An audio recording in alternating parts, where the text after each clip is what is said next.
Mag-isang taon na to sa akin, but it's not working already. It started acting up just a few weeks ago. Now, it completely stopped. So, parang totoo yung sinasabi ng ibang ng buyers na one year lang nila nagamit to at hindi na, uubra. So, naka-plug to. Tingnan mo, nakasaksak. But, walang tubig dito. I turned this on since yesterday or the other day. So, walang tubig, it means hindi siya nag-function. So, we'll try to check kung pwede itong ayusin pa. Huwag kalimutan mag-subscribe sa aking channel para suportahan ito. So, first things first, check natin kung may papasok siya na power support na voltahe na power. So, ang kanyang adapter ay 9 volts to amperes do. Plug natin. Then, pa dito. Then, measure natin yung voltahe niya. Kung umabot ba ng meron bang 9 volts. Dito sa terminal yan. Oh, wala. 0.04.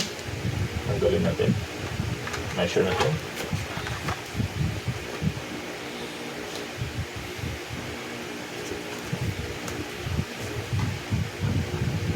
Oh. So, it's the power supply. Ang sira. Kung ganon. Wala oh. Walang power. So, medyo sira na itong adapter niya. 9 volts and 2.5 amperes na adapter. Wala nang voltahe na lumalabas. So, ginawa ko lang ngayon, pinutol ko itong yung kanyang cord at saka ginamit ko dito. Kasi, itong kasing Peltier module na ito ay gumamit ng malaki na cord dito para sa power port niya. This is used para mas matibay siya. So malaki yung niya, yung hindi siya umiinit, okay, actually. So kaya ito lang ginamit ko, then naglagay lang ako dito sa dulo ng adapter para any power supply na mahanap ko, pwede ko isaksak diretso dito. Okay, so tinitest natin ang mga parts. Ito naman ang fan, tingnan natin kung iikot mo siya. Pag iikot siya, I tried another 12 volts na power supply. This is a 12 volt brushless fan. Okay, tingnan nyo. Umiikot ang fan. Ang lakas mo, oh.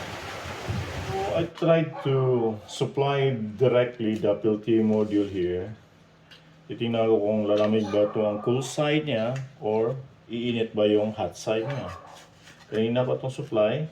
Kung i-measure natin para sigurado tayo kung may tumama kuryente. See the meter there, it's moving. Okay. Looks like it's working. Pero, kung ano mo dito, wala eh. Walang lamig oh. Walang lamig oh. Walang init. So observe natin ng ilang minutes. Kung ganito pa rin, then probably sira yung Peltier module. So buksan ko to at palitan. So nasa in between this cold sink here at the hot sink here, yung Peltier module nasa gitna.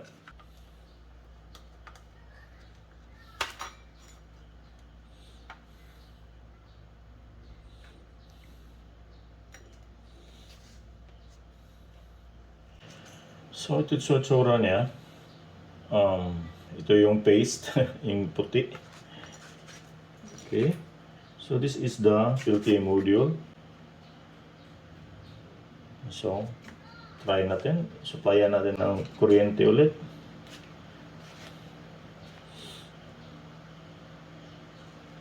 Okay.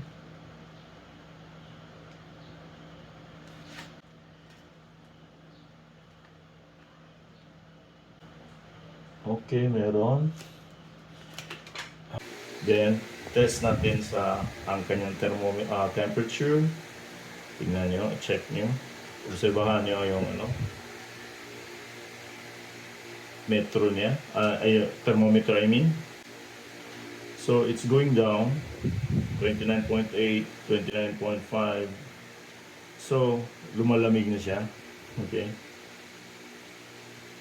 28.8, 28.6. So bumaba. So it's working actually ang Peltier module.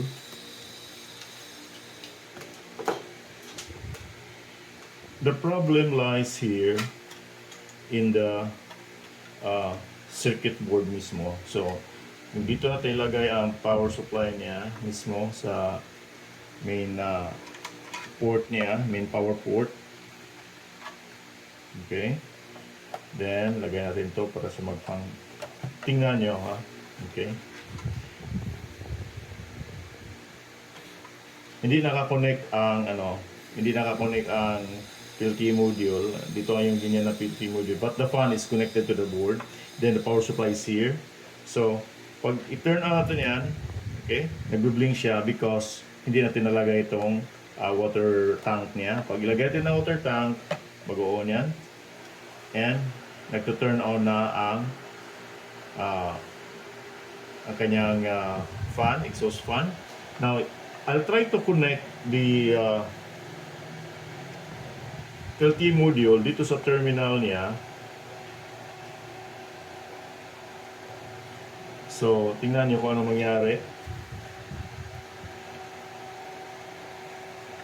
So, dito yung dalawang terminal. I hope makikita nyo. So, zoom. Tingnan mo yung fan at saka yung light. So, nagti-trip off siya. Kahit anong Peltier module gagamitin ko, ganun siya, magti-trip off talaga. So, it turned out everything is all about power supply. So, as I've said, the original power supply, which is 12 volt, 2.5 amperes, is already defective. So, as I showed it to you earlier, the 1.5 ampere power supply is also not able to correctly supply enough current to the circuit because this is only 1.5 amperes and the original power supply is 2.5 amperes.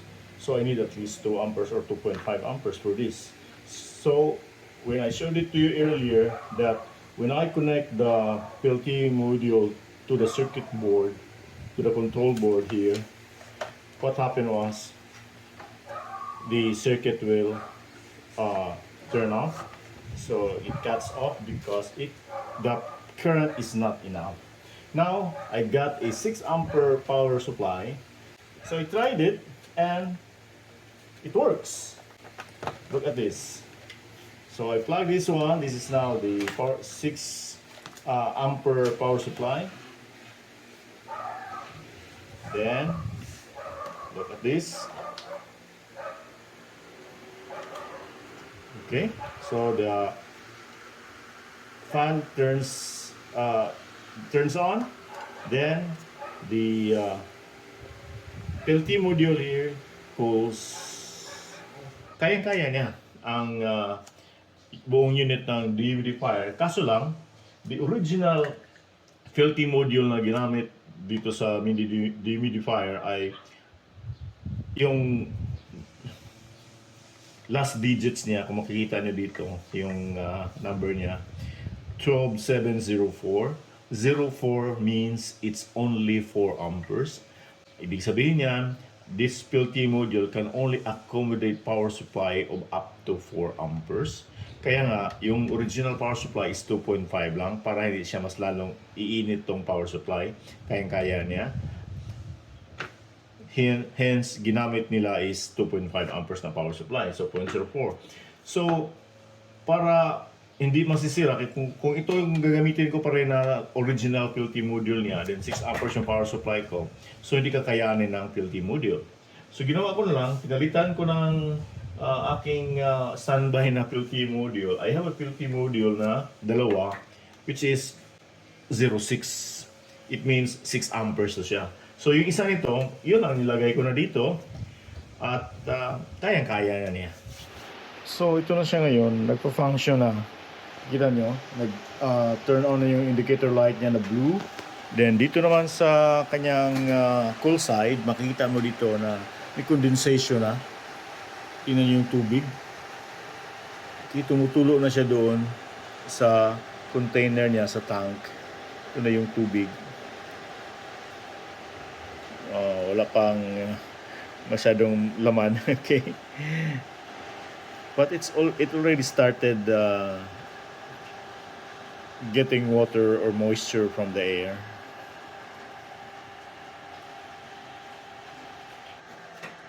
May nakita lang akong negative side dito sa setup ngayon ng aking mini dehumidifier. Kung makikita nyo, umabot ng 55 degrees centigrade yung init ng 6 ampere natin na power supply, because the capacity of our power supply is nasaan na siya, sagad na siya, dahil yung ating ginamit na Peltier module ay 6 amperes din. Then itong klase na Peltier module, itong 12706, ay matakaw to sa current. Malaki yung kinakain niya na kuryente. So nag-iinit yung power supply natin. Sobra pa sa convulsion itong temperature niya. So kung masyadong mainit yung power supply, ang mangyayari, maging inefficient siya dahil sa heat. Yung heat ay magiging waste of electricity yon. Then kalaunan, madidamage din yung component inside the power supply. Puputok yung power supply natin. So it's not really advisable to continue in this condition na talagang mainit yung power supply. Kaya yung original na setup nito na 2.5 amperes na lang yung power supply, at saka ang ginamit na Peltier module ay itong 12704, 4 amperes lang siya, then sinusupplyan siya ng 2.5 amperes na power adapter. So hindi siya sagad sa kanyang capacity yung power supply kasi 2.5 amperes, then 4 amperes yung maximum capacity ng Peltier module. And this kind of Peltier module 12704 ay mas lesser ang kanyang kuryente na kinakain nito kaysa 12706 based on opinion from experts. So ang mangyayari nito, hindi ko to ipagpatuloy na magiging ganito siya kasi ultimately masisira tong aking power supply. Sinubukan kong ibalik yung original na Peltier cooler, yung 12704, and also I'm using the 6 amperes na power supply ko. And take note, nakikita mo dito, yung temperature niya ay umabot na ng 16 degrees cool. So ito yung temperature sa cool side. Nandito yung probe ng temperature. At saka makikita mo na rin dito sa kanyang sink na tumutulo na yung tubig. Tingnan natin. Okay, itong tubig niya, makikita natin na tumutulo na siya. So mga 1 hour lang itong naka-on, ginagamit yung 6 amperes na power supply. Then ito naman ang hot sink niya. Hindi siya masyado init. I-check ko na rin yung temperature niyan. And also the power supply, hindi rin masyadong init. So in other words, kayang-kaya pala ng Peltier module or the whole unit ang 6 amperes na power supply, kahit na yung Peltier module na ginamit ko ngayon is yung original na 4 amperes lang. So in short, okay siya. So yung temperature ng hot sink nasa 33 point something. So hindi na yan tumaas, nasa ano lang siya dyan, level ng 33 degrees. Ita-transfer naman natin itong probe ng thermometer to the power supply para ma-check din natin yung temperature ng power supply. Remember, yung una kong tinesto using the 12706 na Peltier cooler, umabot pa nga ng 55 degrees yung temperature ng power supply. So mainit na mainit yung power supply kasi matakaw sa kuryente yung 12706 na Peltier cooler. Yung temperature ay hindi umabot siya ng 50. In fact, ang pinaka-highest niya kanina is 49.9 lang. Then ngayon is bumaba ng 48.6. That's the temperature ng power supply natin. So in the meantime, ito lang muna ang setup ko. Binalik ko yung original na Peltier cooler na 12704 and ginamit ko na power supply ay 6 amperes. So obserbahan ko kung ito ay walang problema, then ganito na lang in the meantime na wala akong 2.5 na power supply.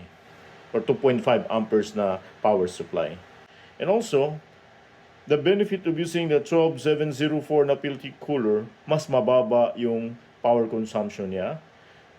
Kasi when I use the 12706, yung AC power monitor ko, nang makita ko, umangat siya ng 40 watts. And originally, this unit is only consuming 20 watts gamit ang 12704 na original na Peltier cooler niya. Sa tanong kung bakit nasisira tong adapter niya na 2.5 amperes, which is designed to operate this mini dehumidifier na gumagamit ng 4 ampere Peltier module, hindi ko rin masagot yan kung bakit siya nasisira. But for the first 10 months na ginamit ko to, hindi naman siya masyadong mainit. No, actually, hindi siya mainit yung power supply niya for the first 10 months na ginamit ko to. Di ko lang na-observe kung umiinit na siya or what nang masira siya. But ang unang nasisira dito is napansin ko hindi na nawala yung ilaw until the past weeks na talagang completely hindi na siya umandar. So hindi ko masagot kung bakit nasisira ito siya. Sana itong aking experiment ay nakakatulong sa inyo on how to deal with this mini dehumidifiers. If you want to know more about the operation, the how and why of this mini dehumidifier, please check my previous video here.